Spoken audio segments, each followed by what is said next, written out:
ನಗರಸಭೆ ಪೌರಾಯುಕ್ತಿಗೆ ಜೀವ ಬೆದರಿಕೆ ಪ್ರಕರಣಕ್ಕೆ ಸಂಬಂಧಪಟ್ಟಂತೆ ಹೈಕೋರ್ಟ್ ಇವತ್ತು ವಿಶೇಷವಾದ ಕೆಲವೊಂದಿಷ್ಟು ಅಬ್ಸರ್ವೇಷನ್ಸ್ಗಳನ್ನು ಮಾಡಿದೆ. ಅರ್ಜಿದಾರ ರಾಜೇಗೌಡಗೆ ಹೈಕೋರ್ಟ್ ತರಾಟೆಗೆ ತೆಗೆದುಕೊಂಡಿದೆ. ಅರ್ಜಿದಾರ ವಿರುದ್ಧ BNS ಸೆಕ್ಷನ್ 74, 79 ಏಕೆ ಹಾಕಿಲ್ಲ? ಅರ್ಜಿದಾರನಿಗೆ ಮಹಿಳೆಯರೆಂದರೆ ಗೌರವ ಇಲ್ಲವೇ ಅನ್ನುವಂಥ ಪ್ರಶ್ನೆಯನ್ನು ಕೂಡ ಕೇಳಿದ್ದಾರೆ. ನ್ಯಾಯಮೂರ್ತಿ ನಾಗಪ್ರಸನ್ನ ಅವರಿದ್ದ ಹೈಕೋರ್ಟ್ ಪೀಠ ಈ ಒಂದು ಪ್ರಶ್ನೆಯನ್ನು ಕೇಳಿದೆ. ಅರ್ಜಿದಾರ ಇಂಥ ಮಾತನ್ನೆಲ್ಲ ಹೇಗೆ ಆಡೋದಕ್ಕೆ ಸಾಧ್ಯ? ಒಮ್ಮೆ ಮಾತನಾಡಿದ್ರೆ ವಾಪಸ್ ಪಡೆಯಲು ಆಗೋದಿಲ್ಲ.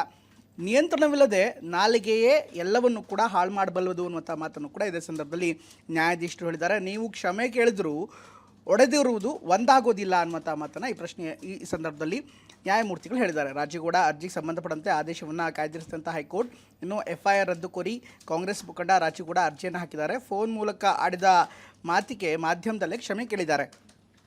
BNS ಸೆಕ್ಷನ್ 132 ಈ ಕೇಸ್ಗೆ ಅನ್ವಯಿಸೋದಿಲ್ಲ. ತನಿಖೆಗೆ ಸಹಕರಿಸಲು ಸಿದ್ಧವಾಗಿರುವಂಥ ಹಿನ್ನೆಲೆಯಲ್ಲಿ ರಕ್ಷಣೆಗೆ ಮನವಿಯನ್ನು ಮಾಡಿದ್ದಾರೆ. ಸಾರ್ವಜನಿಕವಾಗಿ ಕ್ಷಮೆ ಕೇಳಲು ರಾಜೇಗೌಡ ಸಿದ್ಧರಿದ್ದಾರೆ. ರಾಜೇಗೌಡ ಪರ ಹಿರಿಯ ವಕೀಲ ವಿವೇಕ್ ರೆಡ್ಡಿ ವಾದವನ್ನು ಮಂಡಿಸಿದರು.